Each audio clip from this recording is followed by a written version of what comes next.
My name is Megha, and in today's video, I will tell you some tips for your IELTS Speaking Section 1. I will also give you some sample answers simultaneously. But before that, I'd like to tell you that the questions in IELTS Speaking are recycled, and some of their favorite topics are family, work, your hometown, your studies, and food. The topic of today's video is family. So let's start learning. Before jumping straight to the questions, let us talk about families in general. When we talk about family, what all do we usually talk about? We talk about the size of the family, the nature of the family members. We talk about if the family members share a good equation. So, coming to the size of the family, we have nuclear families, we have joint families, we have extended families. What are nuclear families? Nuclear families are those in which parents live along with their children, as in mama, father, and 2 kids. That is a nuclear family. Joint family. A joint family is one that comprises of around 7 to 8 members, including the grandparents, the parents, your siblings, and you. Coming to extended families. What are extended families?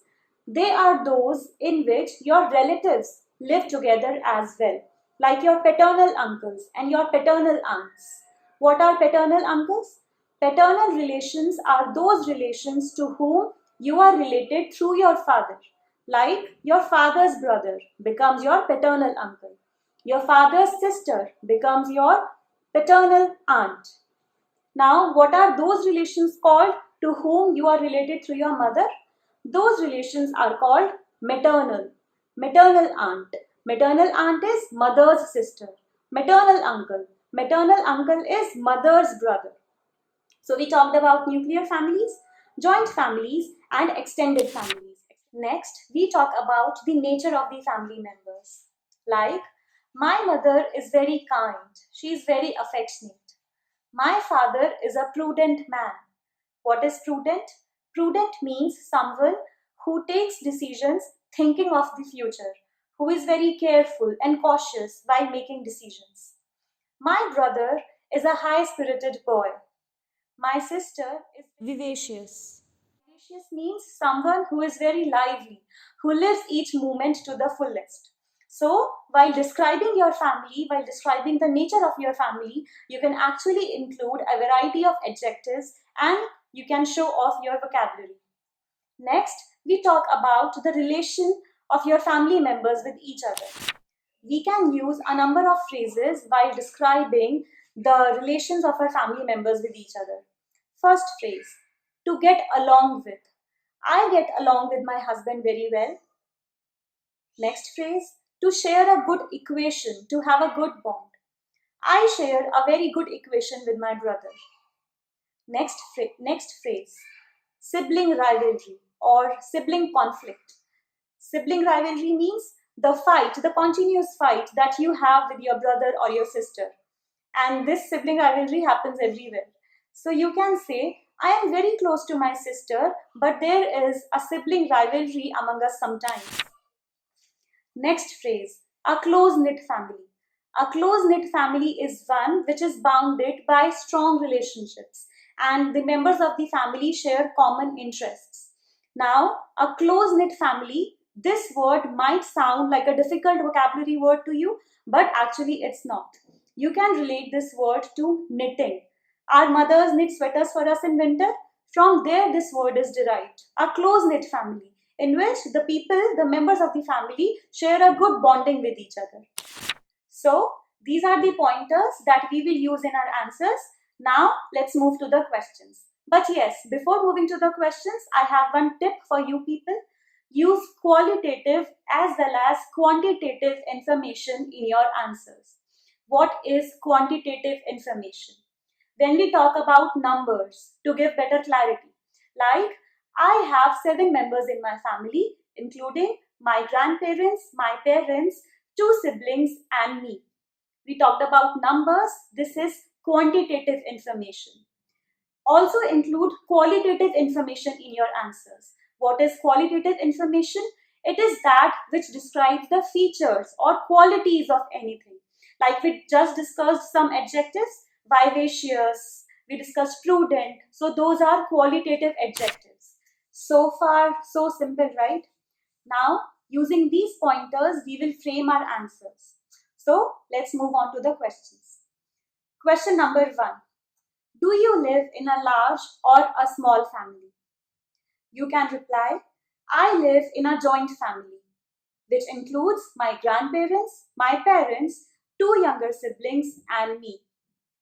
Or if you are married and you live with your husband, you might reply, I live in a nuclear family as I live with my husband. However, the generation above us is an extended family and comprises of 8 members, including our parents, our paternal uncles, and our paternal aunts. Question number 2. Do you have any brothers or sisters? Now, although you have just replied in your previous answer that you have 2 siblings, don't say, I just told you, right? Or, like I just told you, I have 2 siblings. No. Repeat the same answer again with a smile, and this time try and add a little more information. Like you can say, oh yes, I have 2 siblings, 1 sister and a brother. My brother is the youngest amongst us. Question number 3. What are your parents like? Now, this is your chance of plugging in some qualitative adjectives. A sample answer could be, well, my parents are vivacious and jolly-natured.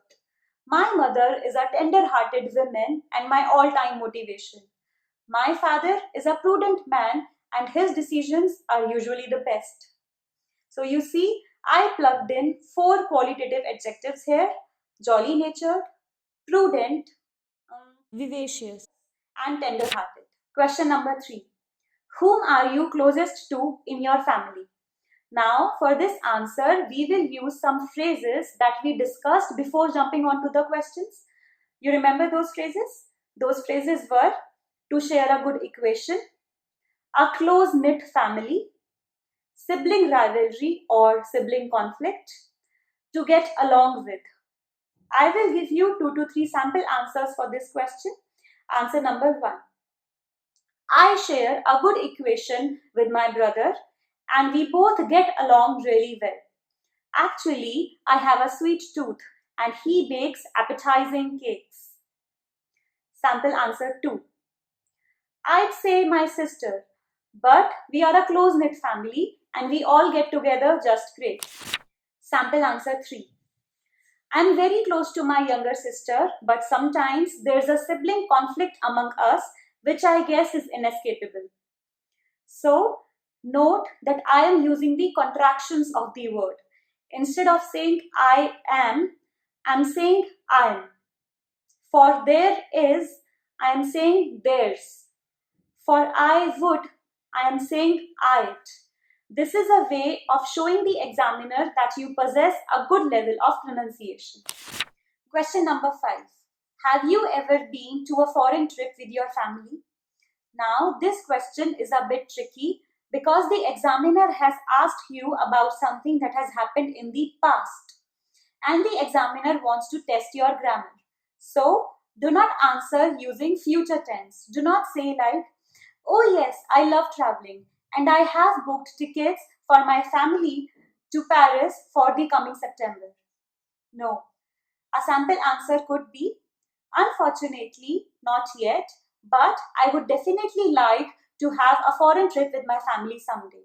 Or if you have been to a foreign trip, you might reply, oh yes, I have been to Paris last year with my family during my winter vacations. Question number 6. Whose company do you enjoy the most in your family? A sample answer could be, well, I enjoy the company of my father the most, but he is a cardiologist and these days he often has frequent visits to his hospital.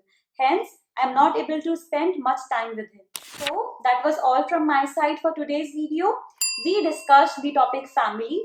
We discussed some ideas, some phrases and some vocabulary that we can use in our answers. Remember, please do not cram my answers and rattle them off in the examination.